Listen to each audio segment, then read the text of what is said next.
है कोरोना रहेंगे सुरक्षित, ये बात हमने मान ली। है कोरोना रहेंगे सुरक्षित, ये बात हमने मान ली। पर अब नहीं रुकेंगे, हम करेंगे ऑनलाइन पढ़ाई, ये हमने ठान ली। प्यारे विद्यार्थियों, जैसा कि सरकार ने लॉकडाउन के दिन आदेश दिए हुए हैं कि हमने जब तक कोरोना चल रहा है इकट्ठे नहीं होना है, स्कूल में नहीं आना है, लेकिन हम हार मानने वाले नहीं हैं। हम इन हालतों में भी स्कूल में न आ पाए तो क्या हुआ, आज की टेक्नोलॉजी का फायदा उठाते हुए हम घर बैठे ही ऑनलाइन पढ़ाई करेंगे। और इसी पर्पज को लेते हुए मैं पिछले कुछ दिनों से आपको ऑनलाइन एजुकेशन देने का प्रयास कर रहा हूँ। ऑनलाइन एजुकेशन चैनल में आपका बहुत बहुत धन्यवाद है। और मैं 9th क्लास की 2 चैप्टर पहले करा चुका हूँ, आज तीसरे चैप्टर के टॉपिक में है। मैं इसमें खास प्रश्नों को ले रहा हूँ। डिटेल से स्टडी के लिए आपको बुक पढ़नी है और उसमें से इन प्रश्नों को ढूंढना है। जो आज का प्रश्न अभ्यास का हमारा तीसरा चैप्टर है 9th क्लास में, नाथसीवाद और हिटलर का अध्याय। पहला लेसन था हमारा फ्रांसीसी क्रांति, दूसरा था समाजवाद और रूसी क्रांति, और आज का हमारा है नाथसीवाद और हिटलर का अध्याय। इस चैप्टर के अंदर सबसे पहला प्रश्न बनता है, वाइमर गणराज्य के सामने क्या क्या समस्याएं थी।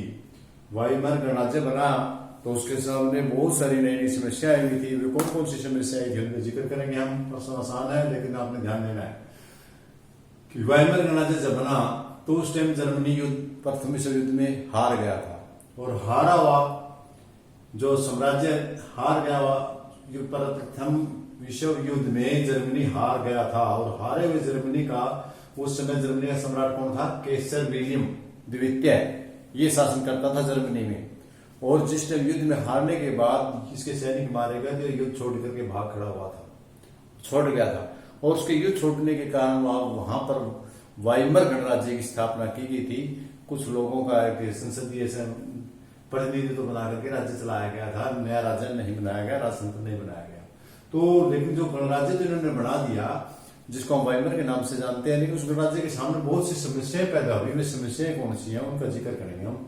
पहली समस्या थी मित्र राष्ट्रों को अपमानजनक संधि करनी पड़ी, संधि पर हस्ताक्षर करने पड़े, क्योंकि जिन्होंने जर्मनी का प्रथम विश्व युद्ध में साथ दिया था उन्होंने उन मित्र राष्ट्रों ने जर्मनी को कहा के साथ संधि करी, और मजबूर जो अपमानजनक संधि थी जो उसके देश में जर्मनी के हित में नहीं थी, उस पर भी उन्होंने जर्मनी को वाइमर सरकार को सिग्नेचर करने पड़े, साइन करने पड़े। यानी न चाहते हुए भी ऐसी संधि पर साइन करने पड़े जिनमें उनका अपमान था और देश के जनधन की हानि थी।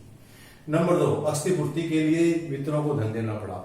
इसके साथ साथ युद्ध से भागने के कारण जो नई सरकार बनी, उस सरकार को बचने के लिए जो मित्र राष्ट्रों ने उनकी सहायता की थी युद्ध के अंदर, उसके लिए उन्हें जो उनका देश नुकसान हुआ था उसकी क्षतिपूर्ति के लिए उन राष्ट्रों को धन देना पड़ा। इसके कारण, क्योंकि सम्राट केसर था युद्ध से भाग गया था ना, तो इसके कारण हमें इसने विलियम द्वितीय जो युद्ध के भागने के कारण उसको काफी नुकसान हुआ था। तो जो मित्र राष्ट्रों का साथ लगे थे उनका नुकसान हुआ, उन्होंने उसकी क्षतिपूर्ति मांगी। नंबर 3, बेरोजगारी। प्यारे छात्रों, आपको पता है कि जब युद्ध होते हैं तो युद्ध के बड़े दुष्परिणाम निकलते हैं, और उस परिणाम के अंदर बहुत सारे युवा नौजवान युद्ध में मारे गए, जनधन की नुकसान हुआ, कृषि व्यापार सब पिछड़ गए। जैसे कि अगला पॉइंट है, कृषि व्यापार युद्ध के कारण पिछड़ गए थे।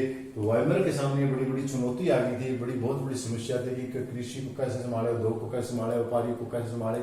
सबके पास नुकसान ही नुकसान, पैसे का अभाव था, और जिसके कारण पूरे देश में बेरोजगारी की समस्या को झेल रहा था। ये कुछ पॉइंट थे। इसके बाद था 20 मंत्रिमंडल वाली सरकार 200 दिन चली। जब ये वाइमर सरकार बनाई गई तो उसमें 20 मंत्रिमंडल बनाए, 20 मंत्री थे, उसको एक 20 मंत्रियों का मंत्रिमंडल बनाया गया, और उसके कारण सरकार चली गई। और उस सिर्फ सरकार इन समस्याओं के कारण ज्यादा दिन तक नहीं चल पाई, सिर्फ 239 दिन ही चली थी। और सेना में इसके कारण असंतोष फैल गया था, सेना में भी सरकार के प्रति असंतोष था, क्योंकि न तो समय पर सैलरी दे रही थी और न ही उनकी सुरक्षा की कोई गारंटी नहीं थी, इसलिए सेना भी सरकार के पक्ष में नहीं थी। और दूसरा, राष्ट्रपति शासन लागू किया गया था। जैसे कि सरकार ने 220 मंत्रिमंडल थे, 339 दिन तक चली थी। इन्होंने उसके सामने इस प्रकार बहुत सी समस्याओं का सामना करना पड़ा। कुल मिला के हम कह सकते हैं कि मनसबंदी के दौर में इस देश को जूझना पड़ा और इसके कारण जो जर्मनी गणराज्य था वो वाइमर गणराज्य तो बना दिया गया, लेकिन वाइमर गणराज्य को अनेक समस्याओं का सामना करना पड़ा। तो प्यारे विद्यार्थी, आपको पेपर में यही पूछा जाएगा कि वाइमर गणराज्य की स्थापना कैसी हुई। वाइमर गणराज्य की समय प्रथम ये वाइमर गणराज्य क्यों बना था? क्योंकि जर्मनी सम्राट द्वितीय युद्ध में हारने के कारण, द्वितीय विश्व युद्ध होता उसमें जर्मनी हारने के कारण कैसे गणराज्य भाग गया था, इसलिए वाइमर गणराज्य की स्थापना हुई थी।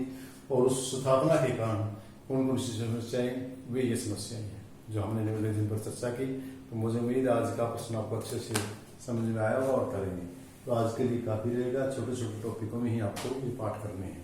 कल फिर मिलेंगे। आज के लिए धन्यवाद। Okay, thank you.